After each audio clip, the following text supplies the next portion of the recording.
রোজা শব্দটি হলো ফার্সি শব্দ, আর বাংলা শব্দ আসলে উপবাস থাকা। আরবিতে বলা হয় সওম, কুতিবা আলাইকুমুস সিয়াম। কোরআনে সিয়াম শব্দ উল্লেখ করা হয়েছে। এই সিয়াম কাকে বলা হয়? পারিবারিক সংজ্ঞা এসেছে। সিয়াম বা রোজা বলা হয় তাকে সুবহে সাদিকের পর থেকে, অর্থাৎ রাত্রি শেষ রাত্রি থেকে থেকে সূর্য অস্ত পর্যন্ত, সূর্য ডোবা পর্যন্ত তার সকল প্রকারের পানাহার, পাপাচার এবং কামাচার থেকে বিরত থাকাই বলা হয় রোজা। আবারও বলছি, সুবহে সাদিক থেকে শুরু করে সূর্যাস্ত পর্যন্ত একজন সুস্থ মুসলমানদের উপর সমস্ত প্রকারের পানাহার, পাপাচার, কামাচার, এই তিন প্রকারের কর্ম থেকে বিরত থাকার নামই হলো রোজা বা সিয়াম। এই রোজা রাখার ফরজ হলো তিনটি। প্রথমত নিয়ত করা। রোজা রাখতে হলে আপনাকে অবশ্যই নিয়ত করতে হবে। আরবি নিয়ত জরুরি না, আমি রোজা রাখলাম আজকের জন্য, ফরজ রোজা নিয়ত করলাম, এতটুকু কম মনে মনে বলা আমি ফরজ রোজা রাখলাম আজকে, মনে মনে এইটুকু বাবা। তারপর সব ধরনের পানাহার থেকে বিরত থাকা রোজার দ্বিতীয় ফরজ। তৃতীয় ফরজ হলো যৌনাচার থেকে বিরত থাকা। এই তিন ফরজের সমন্বয়ে আপনার রোজাকে আপনি পালন করতে পারেন। রোজার শর্ত হলো চারটি। প্রত্যেক মুসলমানের পর রোজা রাখার শর্ত হলো চারটি। প্রথমত মুসলিম হওয়া, মুসলমান হওয়া। অমুসলিমের উপর রোজা রাখা ফরজ না।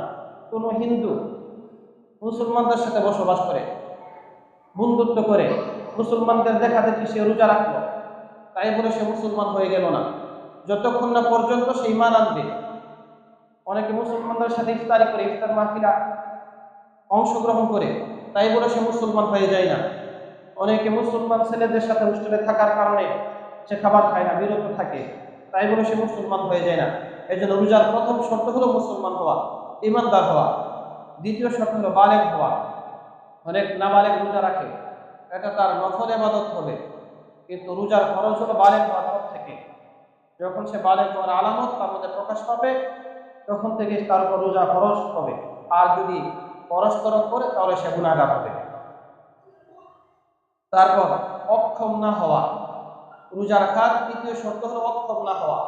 অক্ষম বলতে আপনি পরিপূর্ণ সুস্থ হওয়া। অস্বস্তির উপর রোগ বিক্রির আশঙ্কা থাকলে রোজা ফরজ হয় না।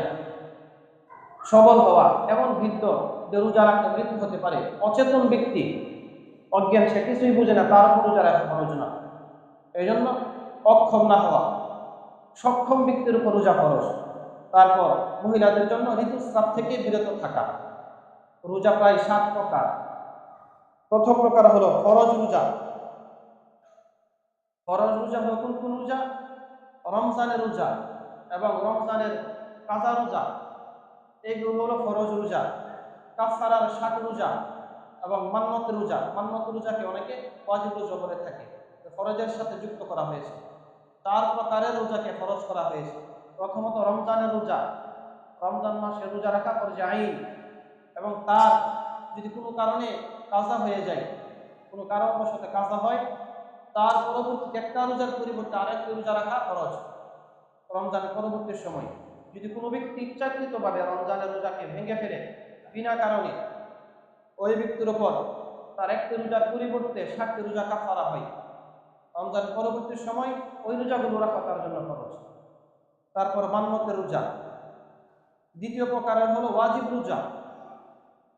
ওয়াজিব রোজা, নফল রোজা রাখার পর ভেঙে ফেলার কারণে, ভেঙে ফেললে তার পরবর্তী সময় ওই রোজাটা রাখা তার উপর ওয়াজিব। রোজাটা নফল, এই রোজাকে আপনি ভেঙে ফেলেন, পরবর্তী সময় ওই রোজাটা রাখা আপনার জন্য ওয়াজিব। এবার সুন্নত রোজা। সুন্নত রোজা মানে মুহররম মাসের 9-10 তারিখের রোজা, ওই রোজাটুকুন হলো সুন্নত রোজা।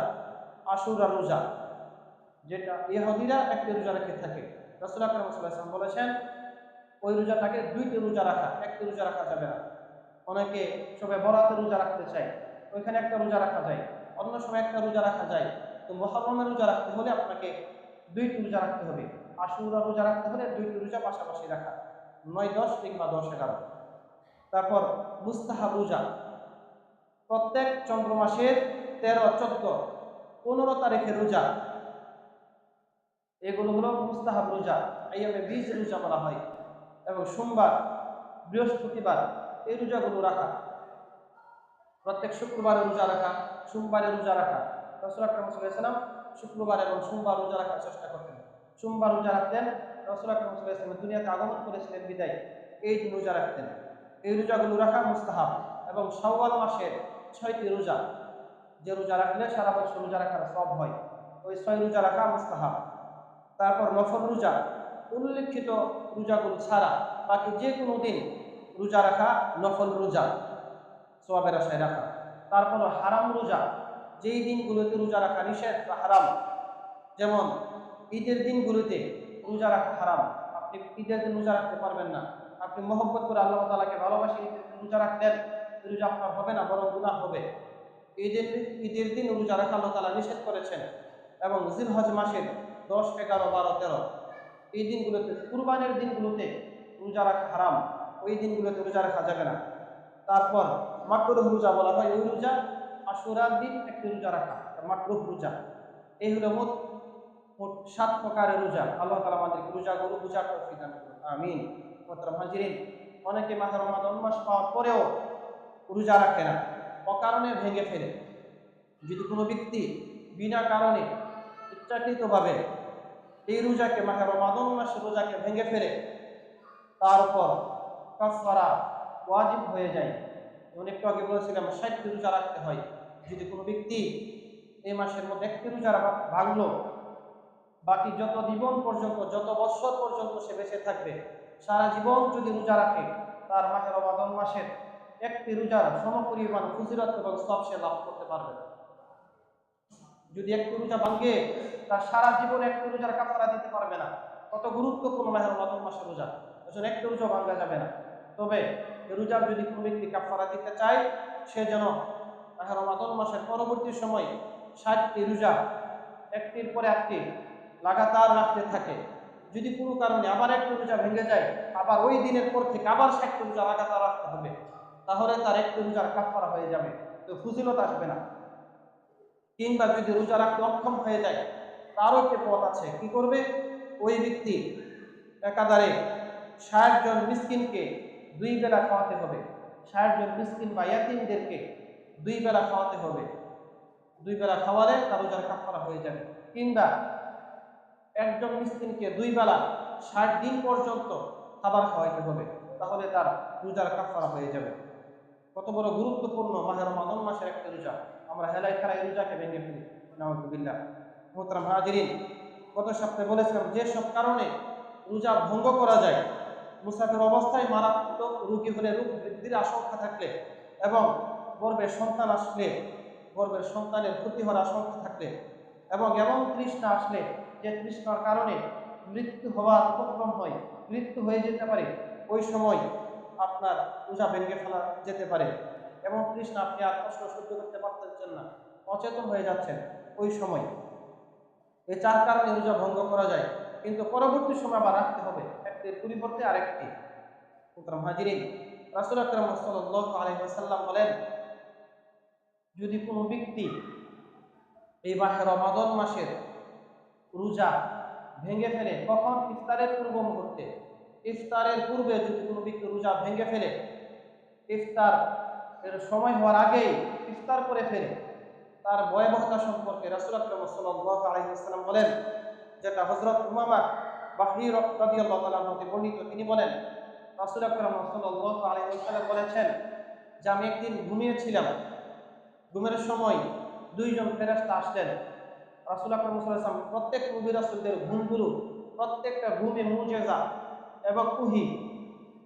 উনি ঘুমিয়েছিলেন, ঘুমের ঘোরে 2 জন ফেরেশতা আসলেন এবং বললেন, ইয়া রাসূলুল্লাহ, আপনি আমাদের সাথে চলেন। রাসূল আকরাম সাল্লাল্লাহু আলাইহি ওয়াসাল্লাম 2 বাহুতে 2 জন ফেরেশতা ধরে নিয়ে গেলেন, পাহাড়ের কাছে গেলেন এবং বললেন, ইয়া রাসূলুল্লাহ, আপনি পাহাড়ের উপর উঠেন। রাসূল আকরাম সাল্লাল্লাহু আলাইহি ওয়াসাল্লাম বলেন, আমি ওই পাহাড়ের উপর উঠতে কষ্ট হয়ে যাবে, অনেক উঁচু পাহাড়, আমি উঠতে পারবো না। ওই 2 জন ফেরেশতা বললেন, আমরা আপনাকে সহযোগিতা করব। রাসূল আকরাম সাল্লাল্লাহু আলাইহি ওয়াসাল্লামকে নিয়ে ওই 2 জন ফেরেশতা পাহাড়ের উপরে উঠলেন। পাহাড়ের উপর ওঠার পর উনি শুনতে পেলেন কিছু মানুষের চিৎকার, তো ভয়ঙ্কর ভাবে চিৎকার করছে। উনি প্রশ্ন করলেন, কারা এরকম ভাবে চিৎকার করছে, কারা তারা? তখন তাদের কাছে নিয়ে গেল। রাসূল সাল্লাল্লাহু আলাইহি ওয়াসাল্লাম দেখলেন যে কিছু ব্যক্তিকে পায়ের শিরার সাথে মোটা রশি দ্বারা ঝুলিয়ে রাখা হয়েছে, উল্টা করে মাথা নিচের দিকে পা উপরের দিকে শিরার সাথে ঝুলিয়ে রাখা হয়েছে, এবং তাদের গালগুলো খাড়া, করাত দিয়ে চিরা হয়েছে তাদের গালগুলো, চোয়ালগুলো, তাদের চোয়ালগুলো ছিঁড়া হয়েছে, যে দিক দিয়ে তাদের রক্তগুলো ঝরছে, গাল বেয়ে বেয়ে রক্ত ঝরছে তাদের। তখন প্রশ্ন করা হলো, তারা কারা, তাদের এই ভয়াবহ অবস্থা কেন? ওই ফেরেশতার উত্তর দিলেন, ইয়া রাসূলুল্লাহ, তারা হলো ওই সমস্ত ব্যক্তি যারা তারা ইফতার সময় হওয়ার পূর্বে তারা রোজা ভঙ্গ করত, ইফতার সময় হওয়ার আগে তারা ইফতার করে ফেলত। নাউযুবিল্লাহ। তাদের হলো এই অবস্থা, তাদের ভয়াবহ এমন অবস্থা হবে যারা ইফতারের সময় হওয়ার পূর্বে যারা ইফতার করত, শুধুমাত্র তাদেরই অবস্থা। আর যারা রোজা রাখে না তাদের কি অবস্থা হবে? নাউযুবিল্লাহ। মাহে রমাদান মাসের মধ্যে যারা রোজা রাখে না, এত বড় একটা গুরুত্বপূর্ণ মাস, যারা রোজা রাখে না তাদের কি ভয়াবহ অবস্থা হবে? মোহতারাম হাজিরিন, এই জন্য আমরা এই মাসের মধ্যে যেন কেউ আমরা রোজা ভঙ্গ না করি, রোজা যেন আমরা রাখি।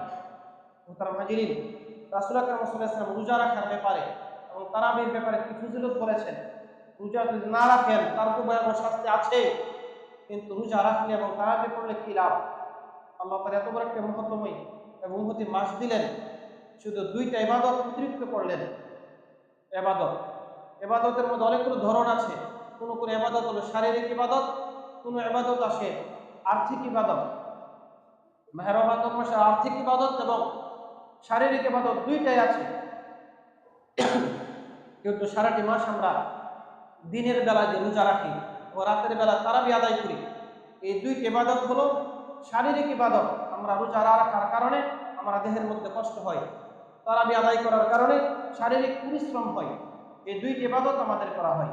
যদি কোনো ব্যক্তি এই দুই ইবাদত করে দুই শর্ত মেনে, প্রথম শর্ত হলো ঈমান ঠিক রেখে, বেঈমান এবং মুনাফিকদের উপর না, ঈমান ঠিক রেখে এবং সহি নিয়তে, নিয়ত সহি রেখে, দুই কাজ ঠিক রেখে যারা মাহে রমাদান মাসের মধ্যে দিনের বেলায় রোজা রাখবে এবং রাতের বেলায় তারাবি আদায় করবে, আল্লাহ রাসূল বলেন, যখন কোনো শিশু মাতৃগর্ভ থেকে দুনিয়াতে আগমন করে, ওই শিশু নবজাতক যেমনই ভাবে নিষ্পাপ থাকে, ঠিক তেমনি ভাবে মাহে রমাদান মাসে রোজা রাখার বদলতে, তারাবি আদায় করার বদলতে ওই রোজাদারকে, তারাবি আদায়কারীকে মহান আল্লাহ তাআলা ঠিক তেমনি ভাবে নিষ্পাপ করে দিন। সুবহানাল্লাহ। এজন্য মাহে রমাদান মাসে আমরা নিয়ত সহি রেখে পরিপূর্ণ ঈমানের সাথে সওয়াবের আশা আমরা দুইটি ইবাদত করব। আল্লাহ তাআলা আমাদেরকে মাহে রমাদান মাসের বাকি রোজাগুলো এবং তারাবিগুলো আদায় করার তৌফিক দান করুন। আমিন।